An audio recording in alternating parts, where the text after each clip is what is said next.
The protagonist was Athanasia, whose name meant eternity. She was a princess, the daughter of the emperor and empress, who had lost her life in childbirth. Before dying, Diana, her mother, left her a magical kiss, although it's unclear what exactly she passed on to her daughter. After the empress's death, the emperor ordered everything burned and destroyed, leaving only the child, Princess Athanasia. The problem was that the emperor showed no affection for her, leaving her in the care of servants who also didn't care, thinking, if even her father ignores her, why should we pay attention? Since she was a baby, Athanasia had managed to enter a magical world, where a mysterious voice called to her. There, she found a book in which she could see her entire life. So, everything that will happen to me is already written here, she reflected, astonished. The book revealed that, when she grew up, she would be accused of using black magic, and her own father would condemn her to exile in a tower, never to leave. The princess lived in a world where everyone possessed magic, but she did not. Her father's cold, distant gaze transformed the premonition into a true nightmare, repeated every night in her dreams. Fortunately, there was someone who cared for her with affection. Lillian. This servant had been a friend of her mother's and, although of noble birth, had abandoned everything to remain in the palace with Athanasia. She was the only one who treated her well, protected her, and paid attention to her. Even as a baby, Athanasia was already aware of the future and knew that dangers surrounded her. Although she could not defend herself, she understood that she would need to find a way to change the course of her life. Her greatest obstacle was Claude, the emperor, considered by all to be extremely powerful. He can destroy an entire kingdom single-handedly.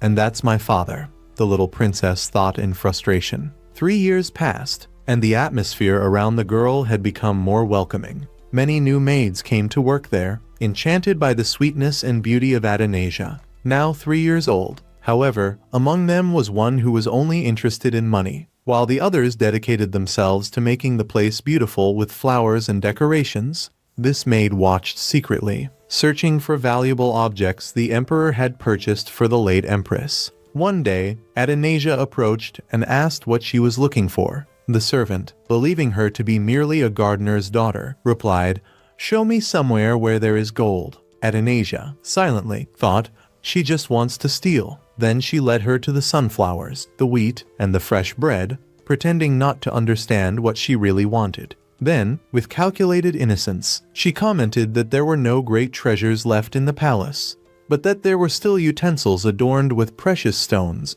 The servant was surprised by the girl's intelligence, believing they both shared the same interest in stealing, unaware that she was standing before the princess. When the maid entered the kitchen and began filling bags with jewelry and ornaments, Athanasia went up to where they were stored and put everything in her pockets. The woman tried to attack her, demanding that she return them, but the princess threw all the arrangements and decorations they had set up on her. The noise attracted the other maids, who caught her trying to harm the child. She was soon removed from the palace. However, Athanasia knew it wasn't by chance.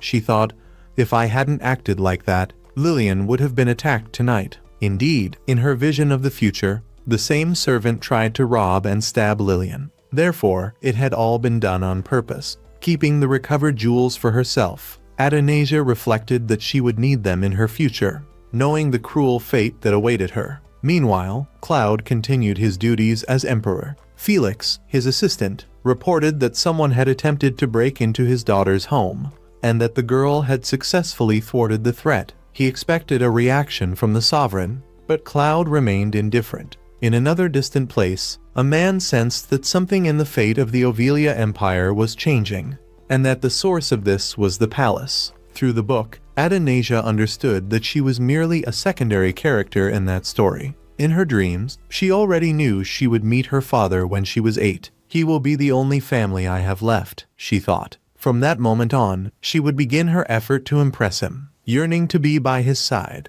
However, without magic, this goal seemed unattainable. The worst would come at age 12, when she was introduced to society. At that moment, she would discover a painful truth. Her father also had another daughter, named Jeanette. She was a graceful princess, charming in appearance, possessed of a natural elegance, and possessed magical abilities. Perhaps she had even, at some point, received her father's love. Precisely for these reasons, little Athanasia did not want to experience a cruel fate. Nor did she wish to be rejected or exiled. Therefore, before her 8th birthday, she had been carefully gathering all the coins and jewels she could save, thinking that, when the time came, she would be able to escape her father and live in peace. In her plans, it would not be just her who left. Lilium would also accompany her, supporting her, and together they would take all the treasures Athanasia had accumulated since childhood. While reflecting on this, she ended up staining her fingers with chocolate, as she always took the opportunity to ask the maids for sweets and desserts. It was not just for pleasure, but also because she hid gems and jewels in the kitchen utensils. After eating, she went to a fountain to wash her hands, and there she could see her own reflection. Her face strongly resembled her mother's, but her eyes were the emperor's, eyes that shone like precious stones. Athanasia thought that perhaps it was precisely because she had inherited only the look and not the magic that her father despised her. Maybe he hates me for that, he mused silently. Walking through the forest, she came to a spot where she hid her jewelry, unintentionally startling a passing squirrel. Continuing on, she found a place that looked nothing like the ruby palace where she lived. It was like a vast, empty vault. Back at the palace, she heard from the maids that His Majesty the Emperor had ordered an inspection of every room after the incident with the maid who had tried to rob him. They also said they would search every corner of the princess's room, where she kept her precious treasures. Worried, Athanasia decided to act quickly. She put the jewels on herself and headed for the forest to hide them with the rest. However, upon arriving, she found the same squirrel digging and trying to unearth what she had buried. I can't lose this, she thought, handing it a peanut to distract it, and running in search of another hiding place. Arriving again at the place that resembled a vault, she decided to leave everything there. As she walked deeper, she found small golden figures shaped like cherubs. Could they be real gold, she thought, running toward them and even biting one to confirm. It was at that moment that she came face to face with Claude, the emperor, her own father. It was the first time he had seen her in so long, and he immediately noticed the resemblance to the empress. For Athanasia, it was a shock. I wasn't supposed to meet him until I was 8. What's going on? She thought, frightened. Claude wasn't a caring man, and his expression made it unclear what he would do next. Felix, who was nearby, looked concerned when he saw the little girl before the sovereign. The emperor tried to remember her name, the name he had heard from the servants when the empress had passed away. Approaching Athanasia, he surprised everyone by saying, almost casually, that she was chubby, firmly pulling her cheeks. He then ordered Felix to prepare tea, as he would be having tea with his daughter. Something sweet was served, but Athanasia remained in shock. To her, this man was the same man who would, in the future, hate her, exile her, and condemn her for black magic. What she saw before her seemed impossible. Claude, for his part, watched her silently, hesitantly, wondering if she would be able to speak. Yes, she can, Athanasia replied timidly, while Felix explained that small children could feel shy around strangers. Angered, Claude expelled Felix so he could be alone with his daughter. The emperor then commented on her name. He said that Athanasia was a grand name, laden with meanings such as eternity and immortality, worthy of heirs to the throne. Not even I was given such an imposing name, he confessed, remembering that it was not his son destined to inherit power, but rather his brother, the true successor, who had become a tyrant. Claude had murdered him and, as a result, had ended up taking the throne. This troubled him deeply, for, although emperor, he did not possess a name as noble as his own daughter's. Thinking of Diana, the empress, his expression changed. Remembering how she had chosen the name Athanasia, he asked who had taught her how to behave, and the girl replied that it was Lilium. Claude then revealed that he remembered the day Lilium had come running to him, asking permission to care for the princess, something he had accepted. Soon after, the emperor asked a direct question. He wanted to know if Athanasia knew who he was. Confused, she didn't know how to respond. Call him your majesty, father? Without much thought, she blurted out, in a sweet voice, that he was her father. Oh, I messed up. He must punish me for this, she thought distressedly. But Claude's reaction was unexpected. His eyes shone, as if he had enjoyed hearing his daughter call him that. Felix eventually led Athanasia back to the servants, who were eagerly searching for her. he informed everyone that His Majesty would certainly wish to see her again, which surprised the servants. Soon, Athanasia and Lilium were summoned to Claude, who thanked the maid for caring for the girl all these years. Athanasia, inwardly, couldn't believe it. He never cared about me. How can he act like this now, she thought, constantly remembering the future she knew. But in the present, Claude claimed he couldn't care for her because the responsibilities of the throne took him away, and that from then on she would live by his side, under his protection, like a true princess. The news delighted everyone around her, except Athanasia herself, who still believed her father was a demon in disguise. From then on, her routine changed. Every day she drank tea with Claude, received the treatment befitting her position, and was accompanied by attentive maids. However, deep inside her, her desire remained the same. Before she turned 8, she would escape that place with everything she had gathered. Claude, on the other hand, became increasingly intrigued by his daughter. He discovered that she loved shiny things and began to grow closer. Thus began the days when Athanasia visited her father. Nervous in his presence, she made small mistakes, blurting out awkward gestures that, despite themselves, seemed charming. Claude didn't scold her or blame her. On the contrary, he seemed to enjoy it, and it was at this point that a spark of hope arose in Athanasia. Perhaps, somehow, her father would come to love her. Then came the invitation for a trip to the lake. Lilium carefully prepared Athanasia, making her even more beautiful. With Felix by their side, they met Claude again, who, upon seeing her, commented that she looked increasingly healthy and plump. To any older princess, this would have been offensive, but to Athanasia, who was only 5, it still sounded like a compliment. Athanasia never quite knows how to behave around him, but she ends up saying he's also very handsome. Whenever she says something like that, or simply addresses him, everyone around her tenses, watching the cold, heavy gazes Claude gives her. Still, the day seemed to have a special air. They remain in the garden, surrounded by flowers, and Athanasia enjoys every moment, feeling happy until it's time to board the small boat, reserved just for her and Claude. Deep down, she feels a certain fear.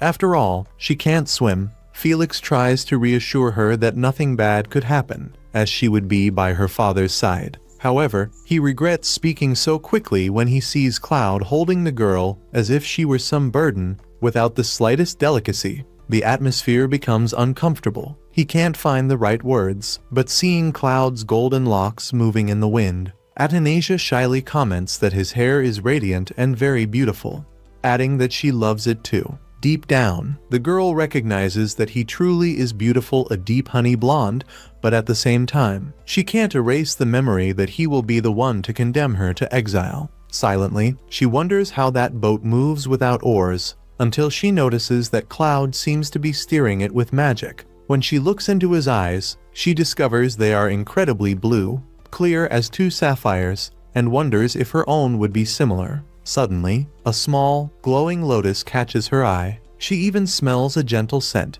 She wants to reach out and touch it, but as she overextends herself on the edge, she loses her balance and falls into the water. Within seconds, algae and aquatic plants wrap around her body, dragging her down into the depths. Athanasia believes this could be the end, even though she already knows how her story will end. The desire still rises in her heart for her father to dive in and save her. However, she remembers that clinging to hope can be futile. But it's Claude who jumps into the lake and rescues her. He pulls her out with a firm grip and, using his magic, casts a spell that dries her clothes. It wasn't meant to hurt her, just to protect her. His expression betrays irritation, not with her, but with the entire situation. Soon after, he declares to Felix that the next day he will teach his daughter to swim, as it would make no sense to leave her at the mercy of such danger. Felix watches in silence, feeling the weight of his words. However, Claude also seems to carry something dark within him,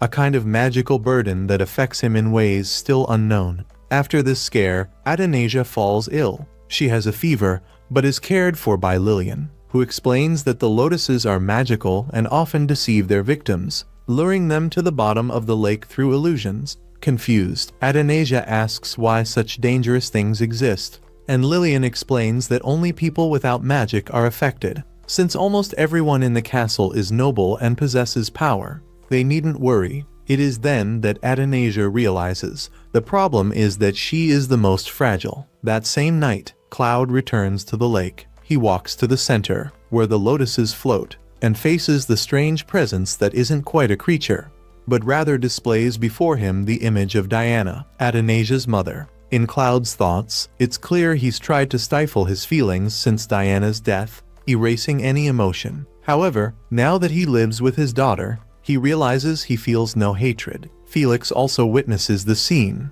but Claude remains in control, refusing to allow the entity to harm him. He simply states that there are matters that need to be resolved. The next morning, a maid rushes to Athanasia's room to announce that there are many new servants. When they emerge, they find an entire group gathered, declaring that from now on they will all serve the princess. To top it all off, Felix kneels before her and announces that he will be Her Highness's temporary personal guard. Thus conclude the first 3 chapters of Do Princess Charming. These were chapters full of emotion and fun moments.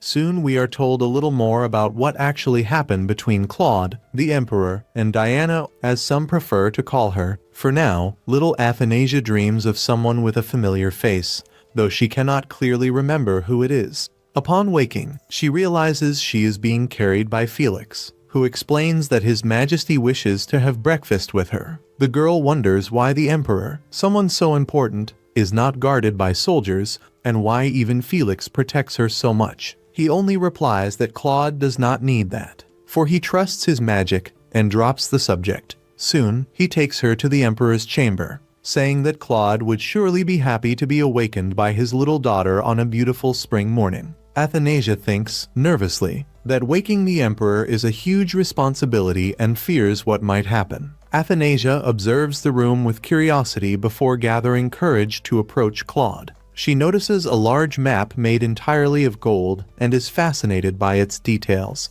Looking around, she finds the Emperor asleep in an armchair, not in his bed, which surprises her. Near him, there is a portrait that catches her attention. When she faces that painting, she thinks that man looks exactly like the figure who, in her dreams, had banished her. She approaches slowly and imagines, in silence, that perhaps this is her chance to get revenge, even if only playfully. With that in mind, she touches his face and gently pulls his cheeks, amused to see the Emperor sleep so deeply. When she realizes he begins to wake up, she hums a small lullaby, hoping he falls asleep again. The plan works and Claude keeps sleeping peacefully. Later, he wakes up with flushed cheeks, remembering what the girl had done. Embarrassed, Athanasia tries to change the subject, commenting that the palace has many things she had never seen before. Claude, still with a faint smile, says she is allowed to explore as much as she wants. At that moment, Felix appears, informing him that a nobleman wishes to have an audience with the Emperor and also with the princess. Claude accepts, but decides to handle the matter first. Distracted, Athanasia hears Claude say that she must have breakfast with him every morning, which surprises her, since she already had permission to walk freely. She starts exploring the palace in search of a portrait of her mother. In her dreams, Diana's image appears, but her face is always blurred, which unsettles her. While wandering through the corridors, Athanasia finds old portraits rich in detail, but none show the woman she seeks. After much searching, she reaches a distant room where there is a painting covered by a cloth. When she removes it, she sees her mother's name written on the frame, but the picture is burned. Only parts of the face and dress remain visible. The girl feels her heart tighten and thinks, sadly, that perhaps her father ordered everything that reminded him of Diana to be destroyed. While reflecting, she hears voices in the hallway. Some nobles gossip maliciously that the king might want another queen soon and mock the fact that Athanasia has no magic. One of them, sarcastically, says that if the emperor once had a dancer queen, anyone can sit on the throne. At that moment, Claude appears before them with a cold stare. The 3 kneel immediately. He orders them never to mention Diana's name again. Watching from afar, Athanasia shivers and thinks that name must cause her father great pain. After everything, she returns to her room, gazing at the burned painting and wondering who her mother truly was. Tired, she decides to rest, and, remembering the lullaby she used to make her father sleep, she softly sings until she falls asleep. The next morning, Athanasia wakes up early, for she must once again have breakfast with Claude. She enters the room with a firm posture, trying to appear confident. When she sees him, she smiles and makes a graceful bow, which delights the maids. Claude, however, remains silent. During the meal, she is the one who talks almost all the time, while the emperor only watches her. The girl thinks, silently, whether her father gets tired of listening to her, or if his silence is because of her mother's memory. Then, she comments on the tea he usually drinks and asks if she may try it. Felix tries to stop her, saying it is too strong a drink, but Claude allows him to prepare a cup for her. Upon tasting it, Athanasia closes her eyes and says the flavor feels like flowers blooming inside her mouth. The remark makes Claude freeze for a moment, for those were the exact words Diana once said to him. Without saying anything, the emperor changes the subject, and Athanasia realizes she might have said something wrong, though she does not understand why. Later, the girl, still sad, burns some drawings she had made of her mother. The ashes are carried by the wind, but someone, hidden, collects every fragment. As days pass, Claude stops appearing at breakfast. Athanasia begins losing her appetite and avoids going to the table. One day, while walking down the corridors, she hears Felix talking with Lillian. He says it is normal for the princess to want to know about her mother,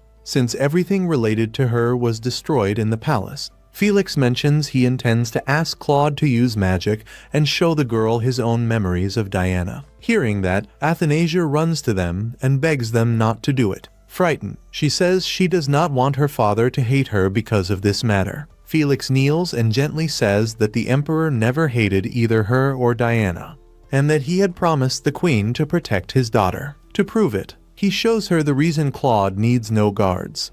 Garnet Palace is protected by a powerful magical barrier, impossible to cross for anyone with ill intentions. He casts a spell so she can see the shining dome that shields the whole place. He explains that only two people can enter freely, Athanasia and the former queen, because Claude trusted them completely. The girl then thinks, confused, why he does not want to hear anything more about Diana. Meanwhile, the emperor, alone, reflects. He was the one who gathered the ashes of the drawings his daughter had burned and, with his magic, restored each of them. He looks at the recreated portraits and thinks that he might still need one more year to forget Diana. The reason, however, remains a mystery. At that moment, Athanasia enters the room, encouraged by Felix, who had told her that her father would like to see her. The girl approaches timidly, saying she had not seen him for days and that she missed him. She apologizes for interrupting, but says she just wanted to see him. Claude watches her in silence, and when she thinks of stepping back, he holds her in his arms and murmurs that she is becoming bolder, as bold as her mother. Athanasia smiles, not fully understanding what he meant, while Claude simply embraces her, keeping the thought to himself. Claude carefully guides her to the bed, commenting that she probably did not rest well during the night. He then lies down beside her and asks her to sing the same song he had sung earlier, explaining that he wants to stay awake when she decides to get revenge by pinching his face. Athanasia hesitates for a moment and replies that she had already forgotten the melody. But Claude, with a slight smile and a playful tone, reminds her that lying to the king would be considered a crime. Faced with this, she sighs and begins to sing, while he discreetly uses his magic to transform the room into a serene and cozy setting, bathed in a soft light that invites sleep. As her voice fills the air, Claude simply observes in silence, feeling a rare peace. Gradually, he casts a spell that allows him to project some of his memories,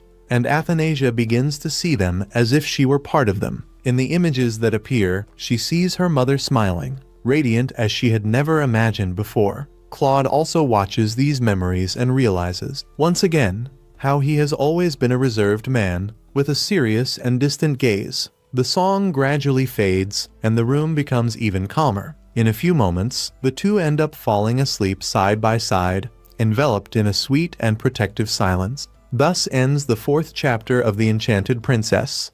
They wanted to assign a study partner to the young protagonist, since her powers had not yet awakened, and the Duke promptly suggested his own son. He was very intelligent and 3 years older than her. In the girl's dreams, he was the one who introduced the other young woman as the future successor to the throne and used her to rise through the hierarchy. Furthermore, his only son supposedly harbored feelings for that same girl. Since the present had changed, the protagonist imagined that he certainly wished to get closer to her to secure a better position. Before they could continue, she interrupted them immediately. She had heard everything. She recognized that the Duke's son was talented, read books about sociology and magic, but thought to herself that she had already done all that alone. She did not want a foolish person as a friend.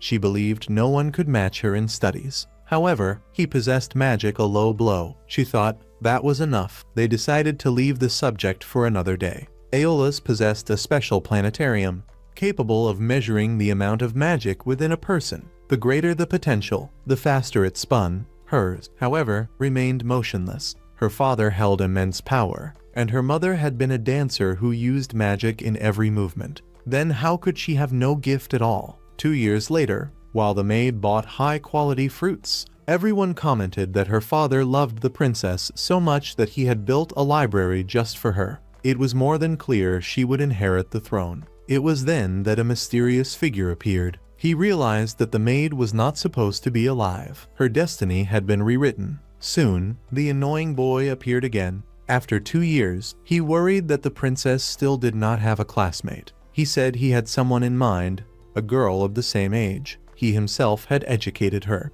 It was the girl from the future, the one who would take her place. The young woman had studied since childhood and possessed vast knowledge of law. The supposed plan was for this new student to approach the protagonist to meet her father. But the princess did not need help with law. She already knew everything by heart. She repeated in her thoughts. Article 1. The use of black magic is forbidden. Article 2. One must be just and not take advantage of the weak. Article 3. One must be benevolent and help those in need. Article 4. One must be loyal to the emperor and never deceive him. She was a true scholar. She believed her classmates should understand magic, history, and many other fields. To make that clear, she handed him a book without translation, but one she herself had translated into his language. And, in a low tone, she murmured that she did not want foolish friends. Before heading to the garden, she received from her father the book she so desired. It had been written by a magician whose name had been erased, containing numerous ancient spells. Her father warned, that book held an enchantment capable of awakening magical powers. He did not know if it would work, but he wanted to try. The book began to move, and she encountered the mysterious man. He had finally found the girl capable of manipulating destiny. However, since she was only a child, she thought he must have been mistaken. The red-haired girl approached and, in a single motion, manipulated and repelled him. He was the most powerful magician in the world. Before leaving, he gave her a piece of advice not to recite the spell to the end, as it would be extremely dangerous. The red-haired girl remembered nothing after that and, being somewhat curious, told her father that he should find a friend of the same age for the princess. The protagonist lived surrounded by adults and had no one to trust. She must have felt lonely. She thought that, deep down, they were so useless they could not even control her. As every morning, she went to have tea. Again, the table was covered with cakes, and now she could eat chocolates. However, those she had hidden in the kitchen had mysteriously disappeared. At the redhead's suggestion, her father asked if she would like to have a friend of the same age. If she agreed, he would choose one. But she replied that she did not need one, for she already had friends and cakes. She only wanted to live in peace until she turned 18. However, to change her own future, she knew she would need to master magic. Ignoring the warning of the mysterious man, she activated the spell again, releasing some chains from the book. Then she appeared the unknown figure who wanted to know whether her eyes belonged to the imperial family. Those who had eyes like hers had died 400 years ago. The current emperor was her father. It was said that people with eyes like jewels possessed powerful magic, but she had none. How, then, had she managed to twist the threads of the world? He did not wish to reveal the truth and put her to sleep. Even so, she did not give up on finding out. He was about to eliminate her when a cloud appeared and saved her. Frightened, she tried to cast a spell, and to her surprise, a shield formed before her. She felt happy, but her vision began to weaken. The last image she saw was of her father, with boots stained in blood. How could that be? Thus ended the 5th chapter. When she was struck, the girl's father saw her bleeding right in front of him and went into a state of shock. In her father's arms, the only thing Athanasia could say was the king's name. Soon after, her father fell into despair and urgently called for a healer to go to the palace. When she was examined, it was explained that Athanasia had a very peculiar disease. The healer examined the girl's entire body but found no anomaly. After consulting various kinds of healing magic, no one was able to find Athanasia's illness. Suddenly, one of the king's subordinates asked him to rest for a while. Before leaving, he wanted to know if sorcerers were better than healing magicians. He asked if he should find a sorcerer to examine the girl. When he least expected it, a boy appeared at the place calling for His Majesty. He asked them to leave everything to him, saying he would do his best to take care of the girl. We are taken to the past, where Athanasia's mother always took care of her daughter as if she were the last thing in her life. Whenever she thought of her, the pain went away. Then she wakes up seeing a tiny child in front of her. Looking to the side, she asks the boy not to bother her, since she is having a very pleasant sleep. But he gets annoyed, and she suddenly remembers that he is the magician who struck her. He asks if he is being ignored. She is in shock and, in her mind, only wonders what he is going to do this time. The boy asks if she wants him to turn into a prince to give her a kiss and wake her up. But she is afraid. She already spat blood and doesn't want to talk to him anymore. Athanasia realizes that her chest is no longer hurting and asks the boy the reason for it. He replies that he already healed her and asks why she is looking at him that way. He explains that if it weren't for him, at this exact moment she would already be dead with her heart burst. Athanasia asks if her heart was that bad. But before starting to talk to the girl, he wants to hear a thank you. Looking at the boy, she realizes he is very small. Before she can thank him, suddenly the king, Felix, and Lily appear to see how the little girl is. Lily had not stopped praying for even a month while she slept. Athanasia is shocked to have slept for a month. Before speaking to her father, she explains that it was the boy who hurt her, but he doesn't let her finish and tells His Majesty that he is very tired, as he used all his magic to heal Athanasia. A great magical energy had suddenly awakened inside the princess's body and created turmoil. This ended up making the princess fall into a coma. The king asks if there will be any collateral spell, but the boy replies no and that everything is already fine. He removed the excess magical energy using his own body as a transmitter. He explains that the princess's magical energy has a high purity, rarely seen in Obelia. There is a possibility that Athanasia may become the most powerful ruler in Obelian history. Felix is very happy that Athanasia has greater magic than His Majesty. But the boy adds that there is, however, one problem.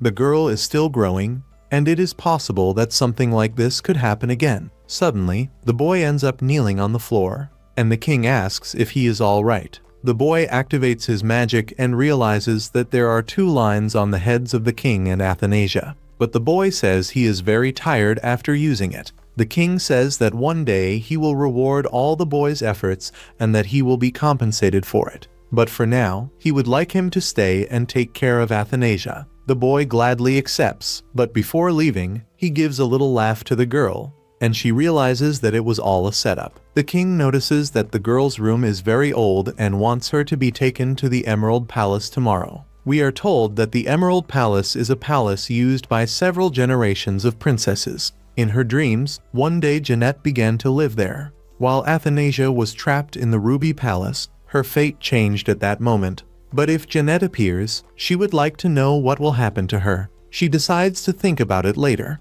What she must face now is the boy standing right in front of her. She gets irritated and asks the boy where he got the idea that she had strong magic, since the power meter shows nothing. The boy says he never lied at any moment. The fact is that someone sealed Athanasia's powers, and that was to protect her. He explains that Athanasia didn't explode when trying to force her magic only thanks to the seal on her body. But the boy is sad for being called a fraud, since he was the one who removed all that magic inside her. Athanasia asks why he is now in the body of a child. He replies that he had been asleep for 400 years. With the mana he has now, his previous size was not efficient. He used his mana to save her, and for that reason, he would like her, at least, to thank him. Athanasia doesn't care about the boy and won't thank him. She thinks he is only exaggerating because he wants to eat for free. He gets irritated and says that when he is upset, he doesn't help a certain person who can explode like a time bomb at any moment. She knows he is only there for the food.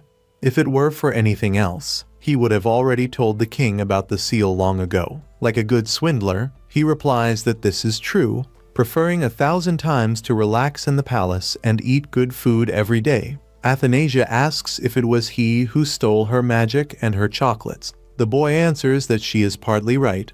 The one stealing the sweets is this creature right in front of her. Then he launches a strike, and luckily, she transformed into a cat to dodge it. Athanasia realizes that it was this creature that saved her when she fell. He explains that he saved his master's life by instinct. Athanasia wants to know more about Master. The boy explains that it is a divine beast born from the excess of magical energy that came out of her. He likes sweets because he follows the Master's fundamentals. Athanasia decides to name him Shadow, but the boy asks her not to get too attached to Shadow, since it was his fault that Athanasia spat blood. He explains that Shadow is a solid mass of the girl's magical energy. As soon as she touched him, part of that energy returned to her body, creating turmoil. If the same thing happens to Athanasia again, she will undoubtedly die. But considering the current situation, it is only a matter of time until the magic inside Athanasia's body overflows again. Athanasia asks what she should do. The boy replies that she just needs to learn how to control her magic. We are taken to the past, where Athanasia had a teacher. However, the maximum time she could maintain a spell was 10 seconds. Upon leaving the room, the girl's master explains that she reached her limit and cannot evolve beyond that. Returning to the present, Athanasia wonders how to control her magic. Suddenly, the boy appears there, asking her not to stay with that creature. Picking up Shadow, he asks her to leave it with him. If she does so, he can teach her to use her magic. Not wanting to, he doesn't let her take Shadow again. But suddenly, the king appears, managing to see Athanasia hiding Shadow. The boy steps forward and says that this monster was created by Athanasia's excess magic. He explains that dealing with this creature is being difficult. The king asks if it was Shadow who made her faint. The boy replies that yes, but if they kill the beast, the energy may return to the girl's body. He thinks the best thing to do is to observe her for now. The king asks if she can stay with that animal near her all the time. The boy replies no. If it is something moderate, both can stay together for a short period of time. Then, he will take care of the girl so that they do not stay together for too long. Seeing his daughter, the king decides to accept, but she can only stay with the animal for 1 hour a day. In the following days, Athanasia tried to use magic, but she always ended up failing. Then she becomes very irritated and would like to know who was the person that placed that seal on her, but she knows it was her mother. In her mind, she wonders if someone could teach her to use magic. Suddenly, the boy appears at the place to ask what she is doing. All this time, he explained to her that she cannot use magic without at least learning the basics, since she has a time bomb inside her, and if she forces too much, she might explode. Athanasia has an idea and would like him to teach her how to use magic, but he does not understand why she wants help from someone she hates. Athanasia notices that he is very hungry and needs food, but he replies that he is hungry and also needs magical energy. Then she proposes a trade. She can give him magic since it is overflowing. In exchange, she would like him to teach her magic. The scene changes to the king talking with Neve, when suddenly Athanasia appears at the place, and her father was speaking with the man so she could have friends. He decides to introduce Jeanette, but the girl does not accept and prefers that the boy be her friend, leaving Neve quite irritated since his plans are falling apart. The scene shifts to both training magic, where Athanasia must learn to manipulate the pen to write words. He would like her to focus magical energy on the pen's tip and control it as she wishes. After going through various subjects, he realizes she is a complete failure, so he decides to give her training so she can improve her endurance. Athanasia would like to learn magic, but the boy interrupts her and says she needs to know the basics first. The next training is to maintain balance. She must put magical energy and the elements of nature in harmony. Acquiring balance between body and mind is fundamental. Then, he offers several books for her to read within a month, since the speed at which Athanasia has been learning is very slow. After some time, she managed to complete all the exercises given by him and even fell asleep while using magic. Seeing the girl sleeping, he becomes intrigued by something, waiting for her to wake up. He asks the reason why she tries so hard. If it is only to survive, she does not need to go that far. Athanasia explains that her life is at risk, so it is natural that she gives her best. In the girl's mind, it is not just that at stake. She wants to live her life with her father. The scene cuts to the king and Felix. The man explains that he really is a court magician. The magicians of the same generation only remember his name, but nothing more. Both think they might be falsified memories. Felix asks if he does not think it would be better to keep the boy away from the princess. The king can see some of the boy's memories and realizes that he comes from Og and has no bad intentions. Felix notices that the king is loving his daughter more and more. Looking out the window, he wonders if this is what they call love. And so another episode ends. If you liked it, leave your like and subscribe to the channel for more content. See you next week. Bye.